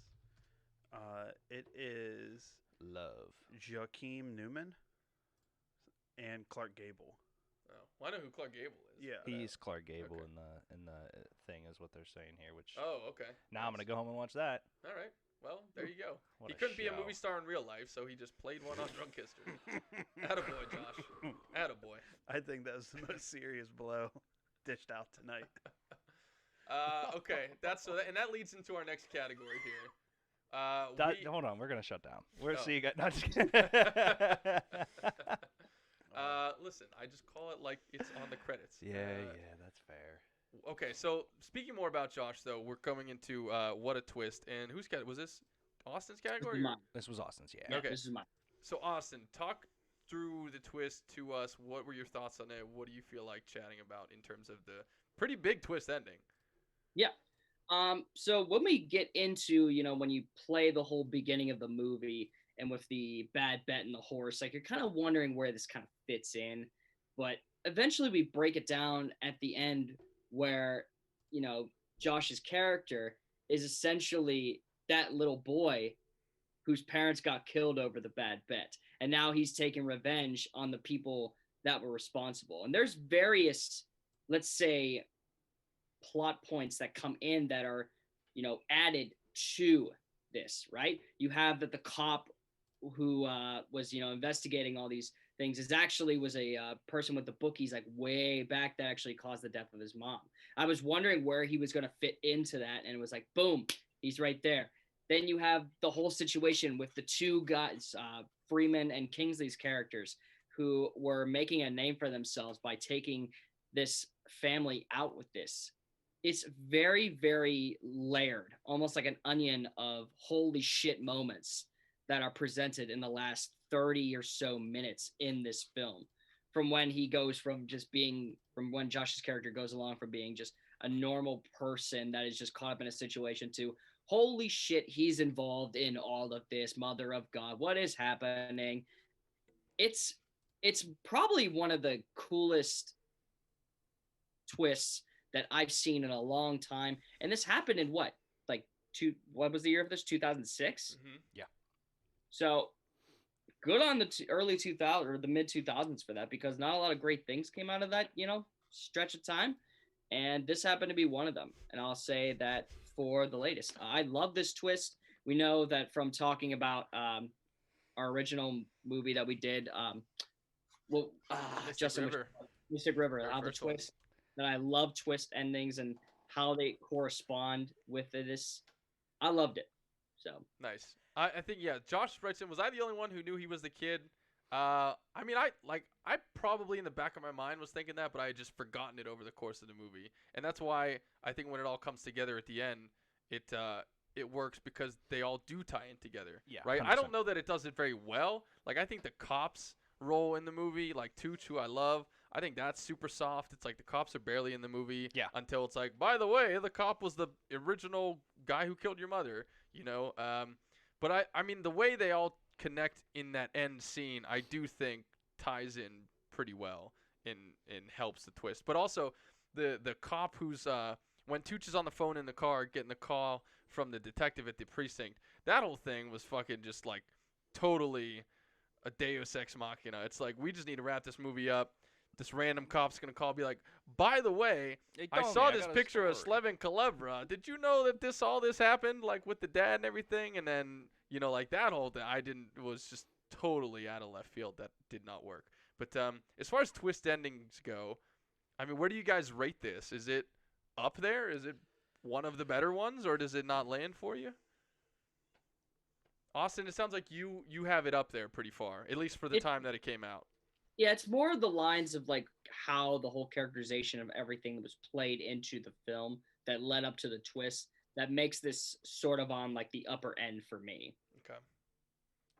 I just love it because it anything that makes me go back and understand the movie from a different angle, I'll always put in a really high category for myself. And the fact that I can go back and like watch Lucky Number 11 so many times and notice so many different things and so many things that like didn't really add up and so many things that did add up.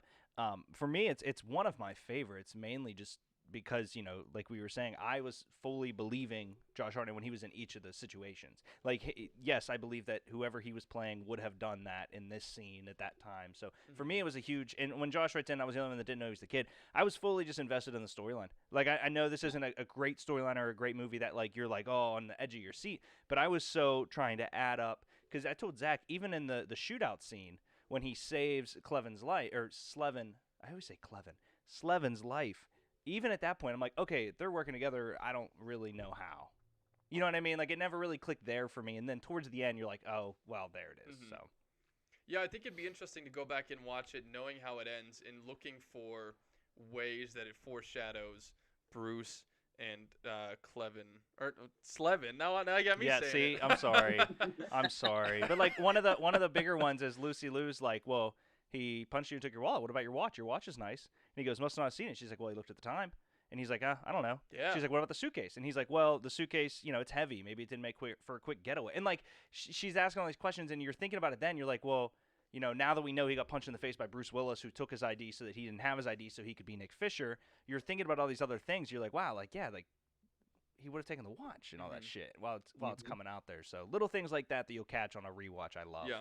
And I think in particular that scene where they're all playing chess against each other, discussing how it's going to go down, and you have Morgan Freeman playing against Josh Hartnett, and they're discussing the plan, while Bruce Willis is playing a separate game against, I think, Ben Kingsley, and discussing the same plan, but it's intercut in the way the shots are layered on top of each other. Oh, it's like they're all discussing the same plan but separately, and you're like, oh, okay, is he pulling the strings? That's why they're having the same conversation. But now you go back and realize, like, no, they were both in on it together. That's why it's the same conversation, which I think is interesting. So it'd be cool to go back now and watch, I think. Josh writes in some other 2006 movies. The Prestige, Borat, 300, Babel, The Departed, Casino Royale, Little Miss Sunshine, Talladega Nights, Devil Wears Prada, Dreamgirls, Smoking Aces, all 2006. Great year for movies.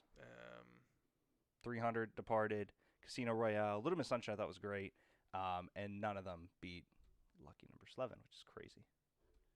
Yeah, no, that's a solid lineup of movies for sure. I'll take it. But yeah, so I mean, the twist ending worked for me. But Zach, you have any thoughts on the twist? Yeah, I mean, I liked it. I think that the ending is the redeeming quality of this movie overall.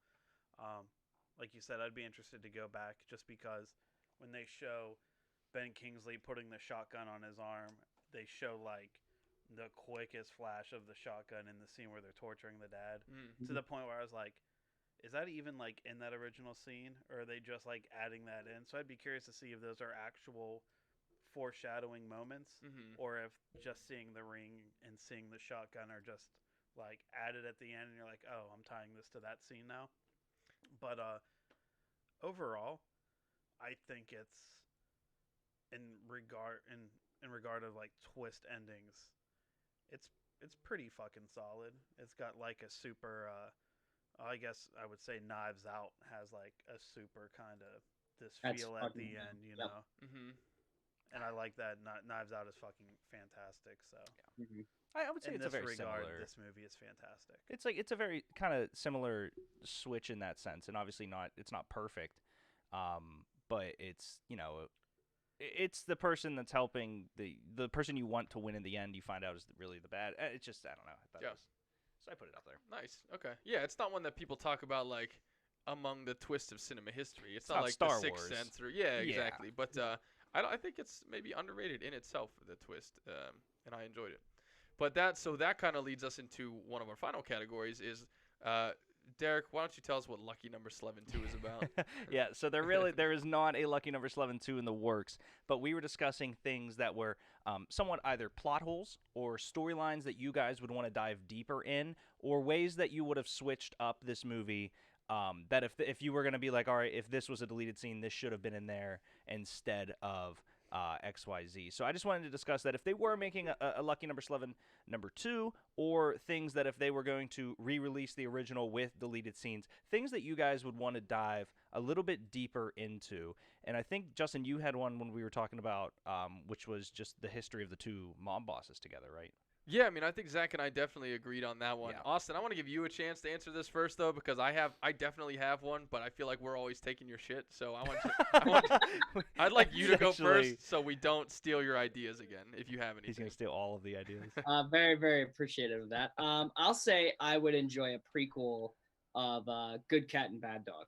I would think like a rising story as to why he took him explaining how this was a whole thing orchestrated, and just his training, right? Because all the stuff that he would have to go through in order to like learn from Good Cat about being an assassin and being, this person of deception and disguise. Like I would love to see that in an origin story of like maybe practice runs, like this obviously wasn't his first mission, right? Like he would have had to been in other things in order for Good Cat to trust him enough to lead him on to this. So I would love to see that as in a prequel sense of here, we'll take the training wheels off, see where it goes.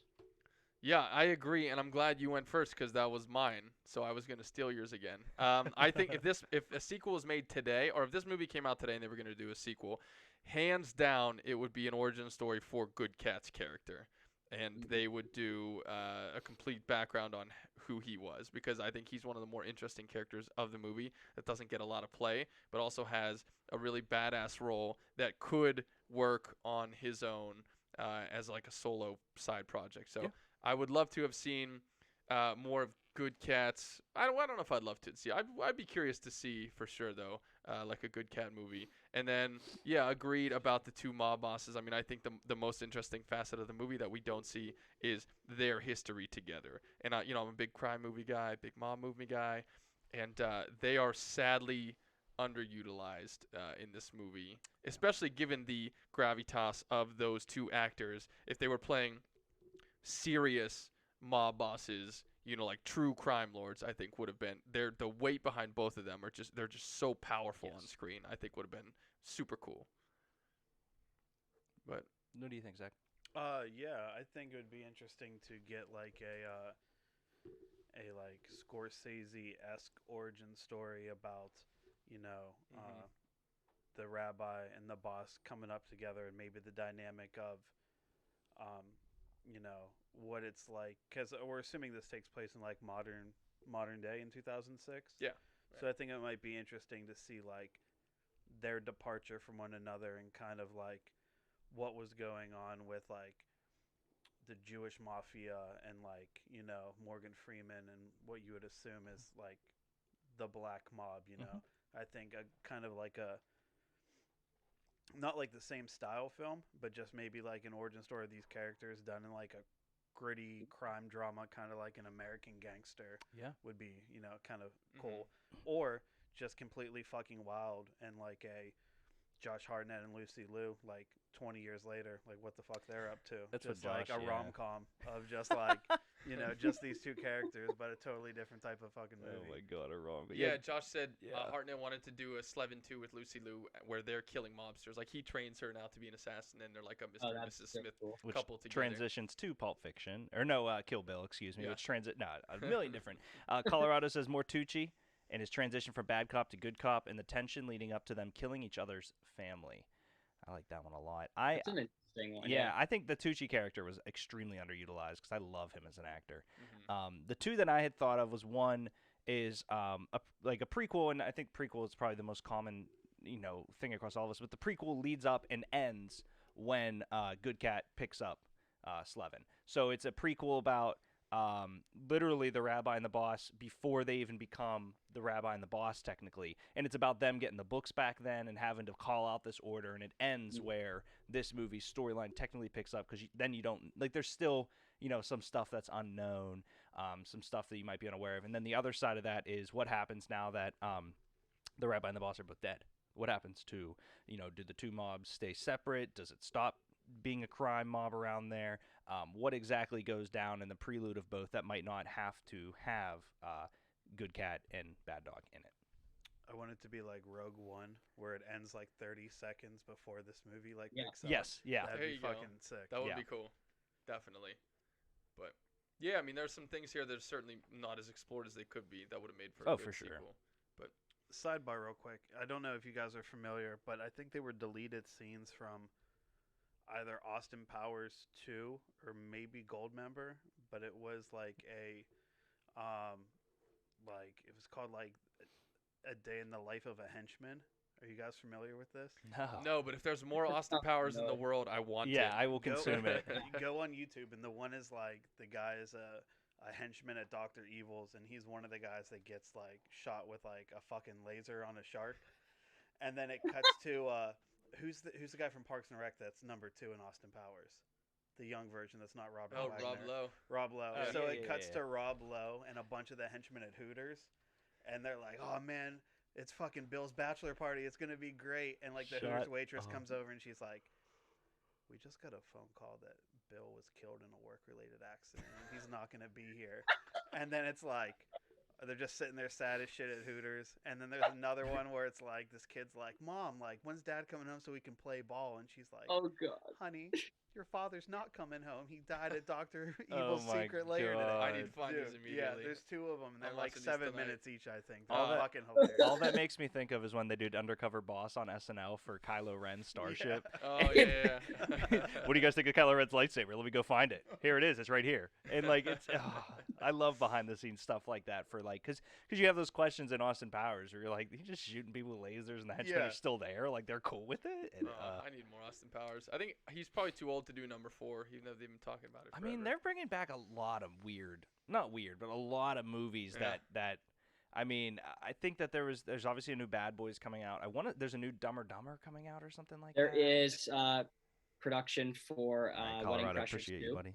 Yeah, Wedding Crashers 2 is a big one. Oh, I'd love to Talk to see you later, Wedding Colorado. Crashers too, though, for sure.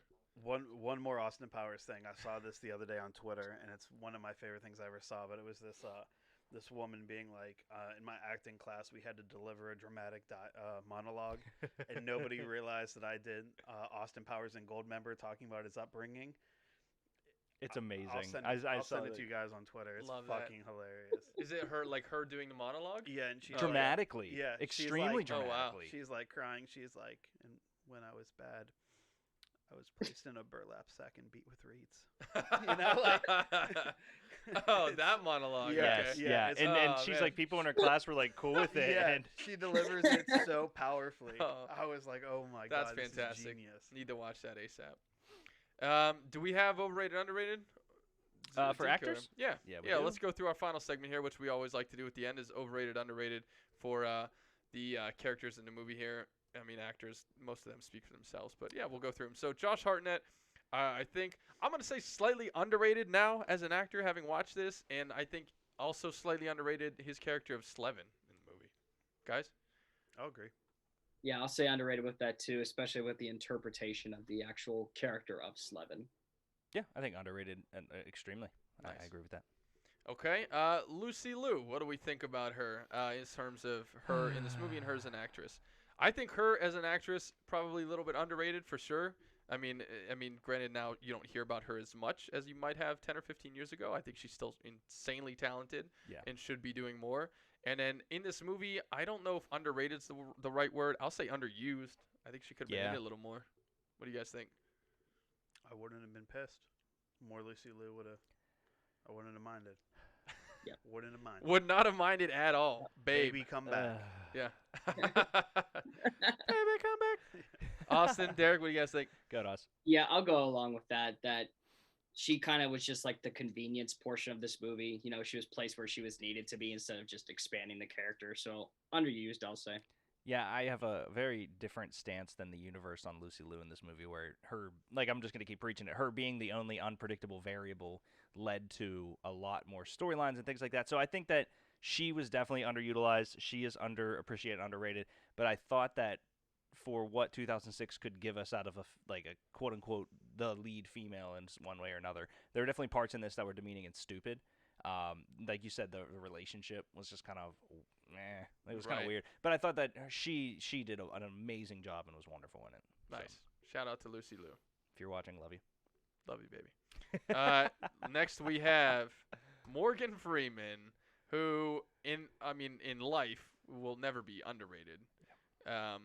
In this movie, I don't think he was that great in this movie. Like, Morgan Freeman, by nature of being himself, can do anything well. But I think his character in this movie was a little bit of a disappointment. Yeah. I'll agree.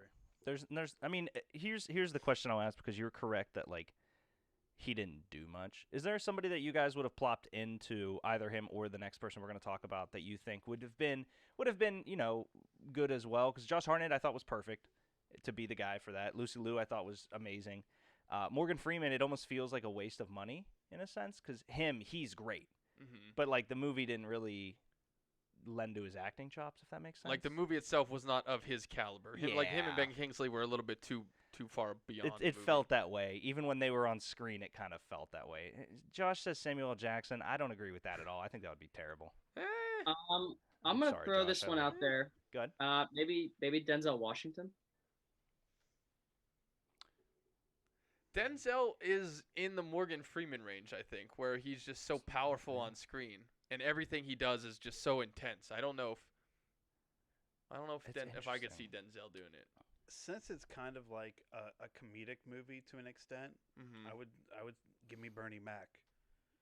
Yeah, Bernie Mac kind of plays a comedic hard ass as like the manager of the mall or the manager of the store in Bad Santa. So like, I think this is kind of more so. I think the movie is comedic except for these two characters, which kind of makes it like a little like weird at times, you know? Yeah. Like we see some comedic aspects, but never from these two. Well, the "does he look like me, I look like you" thing is kind of. Imagine that with fucking Bernie Mac, though. With Bernie Mac, or like Eddie Griffin. Yeah, like is it Eddie too Griffin funny then, though? Is it too comedic? That's a really good question. Maybe, but I don't think that would hurt them. I don't think that would hurt the movie. At all. Bernie Mac would be. Yeah, that would be. That's actually. I like that a lot. Yeah. And then at times, and I'll wait till we get. Are we talking about the next one yet? No. Josh wrote in Cedric the Entertainer as well. I take Cedric. Yeah. I think Ben Kingsley was good. I wouldn't have changed him because he has an element of like craziness, like wild card. Like there's a point in the movie where he does like some crazy Mandarin laugh, and you're just like, whoa, this is like he's kind of weird and scary at the same time, but like also kind of goofy. Ben Kingsley just a freaking enigma. Morgan Freeman. I don't think like who's like the B-list Morgan Freeman. That's who I want in this movie. Someone who's like kind of serious but has like a dry, who can do easy humor. I hate to call him B-list, but one of the things that I thought about just in his resurgence of roles was Idris Elba, who is much far away from the term B-list. But I also think, because what I was thinking about was his dry humor in The Office, and how the dry humor aspect of some of the lines could come off, but. Actually, I think Idris Elba would have been great in this movie because he would have, 15 years ago, he'd still be way on the up and up. And like now, I think he's too big for this movie. But I think at the time, he actually would have been really perfect because he has that that he could play a mob boss very well. Yeah. But also, he wasn't really like a well-known guy, so it's not like the movie would have been above him necessarily. Wesley Snipes. That's Wesley. the one. Yeah, That's the that's one. what I was Fucking looking at. no. We're looking at those. I was looking at Lawrence Fishburne Yeah. for a little bit because I think he would have been really good. But yeah, Wesley Snipes would have been great. He's perfect. He's definitely like C-list Morgan Freeman. probably yeah, probably not Wesley's Bill the Cosby. one. Yeah. What if, Forrest Whitaker? What about that one? Or is that too crazy? I'm so embedded with Rogue One for Forrest Whitaker that every role seems like it's that guy, but I actually would really like that. Forrest Whitaker's a good choice. I don't know if he has like any comedic sense at all to him, but I do think he would be good in this movie. What about like Ice-T or like Ice Cube? Like even 50 Cent, Wow. fucking Exhibit. One of Like, these rappers. Yeah. Man. Michael Exhibit. Clark Duncan. Oh yeah, rest in peace. Rest in peace, man. the goat. Yeah, there's some good ones out there. Or even like Ving Rhames. Yeah. But I mean, Oh, at this Ving point, Rhames we're would've just been good. making it fucking Yeah. Pulp Fiction. Jeffrey Wright, if he can get a little more serious. Ving Not that Rhames he's would've not, been but real good. yeah, those are LeVar some... Burton. Do I look like the boss to you with Yep. that hat? Yeah, he'd be great. He'd be real good. I'm saying Ving or Wesley. Those are my guys. I think Yeah, there's Wesley. the bar. I think Wesley would be it. Nice. Wesley's a good one, man. Okay. Who we got next? Couple left.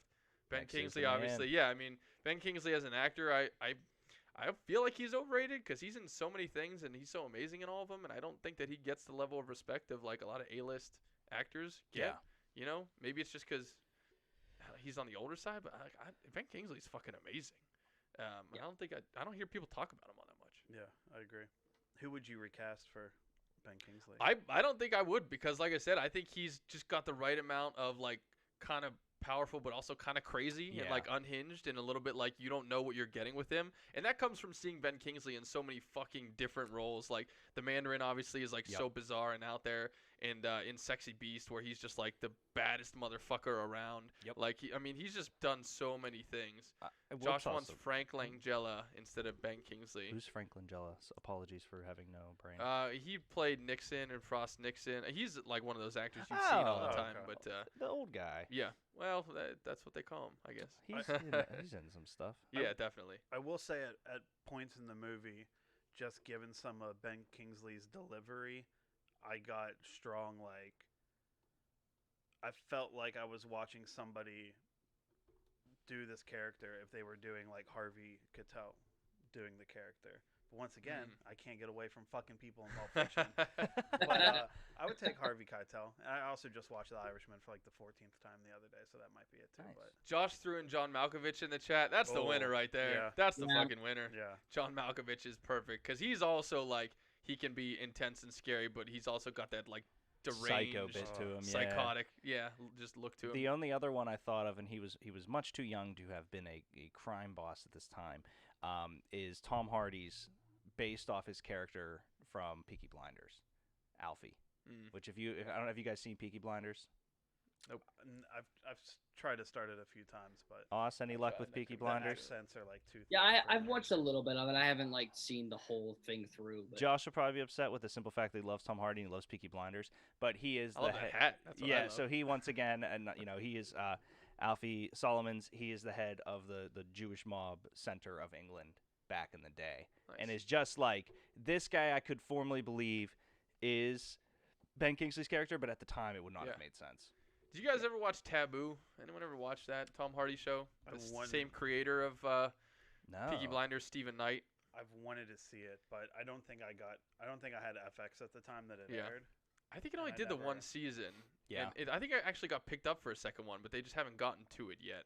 But yeah, nobody seems to have watched Taboo, even though it was pretty well rated, and it's the same core as Peaky Blinders. And Interesting. I'm always surprised that not as many people have seen Taboo. Wow. It says season 2 is going to release May of 2017, and then Yeah. maybe 2018. So TBD. But Also, I guess not old enough, but I would take like Michael C. Hall. I Okay. think he has like Yeah. a Okay. certain kind of. I don't know if you guys have ever seen like Cold in July. Oh, okay. Isn't that Dexter? Yeah, yeah, Yeah. Yeah. Okay. So like Yeah. I think he has the ability to play it like straight and serious, but still like, deliver with like a certain sense of humor or whatever. Gamer, yeah, definitely. Liam Neeson. No, he's just too. No way. No way. No way? Too good. What about He's what- too scary. Ewan McGregor? He'd be too happy. Just getting He into a was fit. too young at the time. He was doing Train Spotting. Well, no, that was 2001, I think. This is 2006. What He about was like doing Obi-Wan 3. Yeah. what about like Michael Caine? I wouldn't buy him as Jewish. That's a fair Touche. point. That was the tough thing But about looking I into do certain love people Michael. is I do love Michael Caine. I would believe that Michael Caine would be a mob boss. And the only, I think, tell me if I'm wrong, but the only thing I can think of that he's even near that status is Now You See Me, where he's the head of the company and he's kind of the evil bad guy, but Yeah. not really, but is, but not really, but is. Well, he did a shit ton of crime movies back in the day, like in the 70s and in Really? the 60s and 70s, like Get Carter and The Italian Job and all these fucking classic British The crime Italian movies. Job. He was, Wow. but he wasn't like the head at the time. He was an actual, just like, a grunt guy. But Yeah. I mean, I love Michael Caine. All right, who else do we? I think we got two left here. We Yep, got two we here. got the Tooch, The Tooch. Mr. Tucci, Tucci gang, who I Tucci gang, fucking Tucci gang, Tucci love gang, and Tucci is gang. definitely underrated as an actor. I mean, he's so freaking diverse. It's amazing. You look at like this versus The Devil Wears Prada, but there's other movies where he's just beating ass. I mean, yeah, I love Tooch. Underrated for sure. They literally, did you ever see when Sam Rockwell hosted SNL? No. And they dubbed over Gucci Gang with Tucci Gang? no. And they talked about he's the greatest like secondary actor of all Yeah. time, and how Sam Rockwell very much falls into that category as well. But it's literally them going like Tucci Gang, Tucci Gang, Tucci Gang, Tucci Gang. No one from Hunger Games. It's like no one from Hunger Games, and like goes. It's amazing. Yeah. But I'd love Tucci. He's so good. Has anyone seen the trailer for this movie Supernova with him With and Colin Firth, yeah, he played. They're like gay. They're gay lovers, but they're like older, and they are like growing apart as one of them has amnesia or Oh, dementia or no. something. I, And it looks it looks great. I was on the verge of bringing it up, and then you said there's other movies where he beats ass. And I was like, I can't fucking. Yeah, I can't sort. fucking And I say mean, it right technically, now. I guess probably. Yeah, like took Um, it away from me. Yeah, But Stanley this Tucci's the movie one. looks fucking incredible. Yeah, I Tucci love is going Colin through Firth. like dementia or Alzheimer's or something. Yeah. As this gay couple is getting older, and it looks very beautiful actually. The trailer looks Yeah. really touching, and the reviews are through the roof for it. And it just came out. It's coming out this year. I don't know if it's actually out yet. It's funny looking at the picture we're looking at. I instantly thought of Kingsman, despite the fact that Stanley Tucci is not the bodyguard pilot, but he kind of in Right, this he picture is not Yes. Mark Strong, but Mark in Strong, this, thank he you, looks yeah. like him when he's bald. Yeah. I mean, Hunger Games, Lovely Bones. I mean, he's just in so many freaking things. I didn't know he was in BoJack Horseman. Yeah, BoJack Horseman, Austin, Oh man. Transformers. I forgot about that. Oh yeah, right. He's in Uh, Spotlight. Oh yeah. Yeah, Garabedian. Yeah. Yeah, he just has such a crazy career, and like every time you see him, you're like, oh, Tucci is in this one. Yeah, look at this. Julia and Julia, Easy A. I mean, he's just all over it. Captain America. Yeah. Space Chimps 2. All over the place. Zartog Strikes Back. Exactly what people think of him for. Yeah. He did an episode of Monk, for God's sake. He was David Ruskin. He was in Frasier. Holy Yeah. shit. The Terminal. Yep. Wow. So, yeah, Tooch is great. Love him. Underrated, for sure. Agreed. Nice. All right, so then the last one we have is the director, Paul McGuigan, who did nothing else that I've ever seen, but he did Wicker Man, he did Push, he did a few episodes of Sherlock, which is the only thing I've seen, and then a bunch of TV. Did you do Wicker Man with Nick Cage? Yeah. Was that okay? Yeah. That's all I need. That's all I need. I believe so. Yeah, I didn't see it. You but- didn't like it, Austin? Well, if yeah, we'll just say that the bees. That's all I'll say. The Bees. I've never seen Wicker Man. Yeah, I didn't see Give Push. us what is Wicker Man about, Austin? So the original Wicker Man was really good. It was a suspense story in which a cop goes to this island to investigate the disappearance of this girl, and comes across that the people inhabiting this island are a giant cult that eventually sacrifice the cop to keep their harvest going, to please the gods, to keep their harvest going so they can grow crops. And when they made a remake of it with Nicolas Cage, it was more of your over dramatic Nicolas Cage acting than I've ever seen. They literally placed like a cage on his head and put a bunch of bees, and he goes, "No, not the bees." Oh, Freaked I know out. that meme. I know that clip. Yeah. That was way too much. There's also a scene where he's in a bear suit and he just punches a woman like in just out of nowhere. That wasn't was even real- in the movie. That was just what Nicolas Cage did that day. Like they Yeah. were filming him. as he was roll just roll going the about camera. Roll the camera. as he was going about his life. Yeah. So this guy did not direct The Wicker Man. He directed Wicker Park. Oh, yeah, thank Wicker Park, Yeah. not Wicker Man. I said Wicker Man. I meant Wicker Park. Oh, thank Christ. I was looking. I was like, it's like a rom-com with Josh Hartnett, Rose Byrne, Matthew Lillard, and Josh Diane Hartnett's in Kruger. it. Basically the same movie. Oh my god. Basically the same movie. You Yeah. were like the Bees, and I was like more like the D-list actors. Holy Yeah. shit. Oh, Josh Hartnett's Oh, in this one too. Sorry, Austin. I didn't mean to get you off on that No, tangent that's for all the wrong right. movie there. I'm But that I'm was glad that he didn't direct that. Yeah.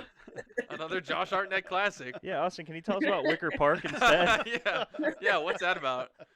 oh Oh, man, too man. funny. I will say Push is pretty good.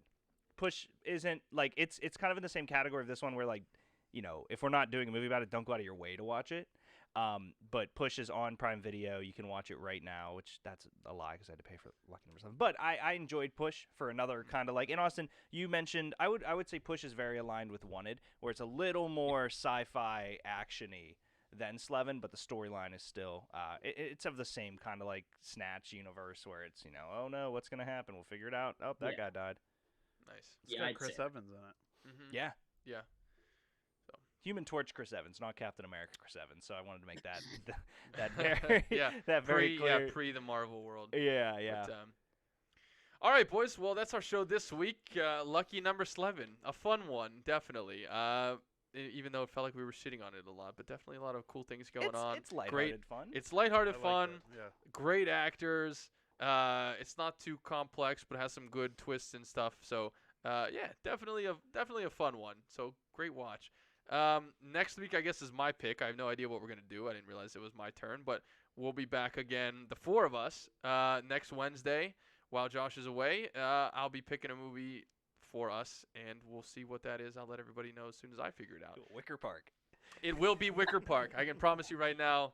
Mark your calendars. Another Hartnett classic, Wicker Park. But that's it for Thoughts from the Movies this week, everybody. Thank you guys for tuning in, and we'll see you next Wednesday at 8 o'clock. Josh says I'll be back next week. Do you guys want Josh on? I mean, I'm doing pretty fucking good. Whoa. Whoa. Whoa. Change Shots power. fired. Trying to get some Buzz Lightyear action here. Just kicking him out. Sorry, buddy. But, no, it's great having Josh in the chat. Thanks for joining, bud. And we got some great comments in. So we will Thanks for the see. pizza. Yeah. Oh, thank you for the pizza. Sorry to shit on you in the middle of the show there. Didn't mean to hurt your feelings. We'll see everybody next week, Wednesday, 8 o'clock. Thoughts from the Movies.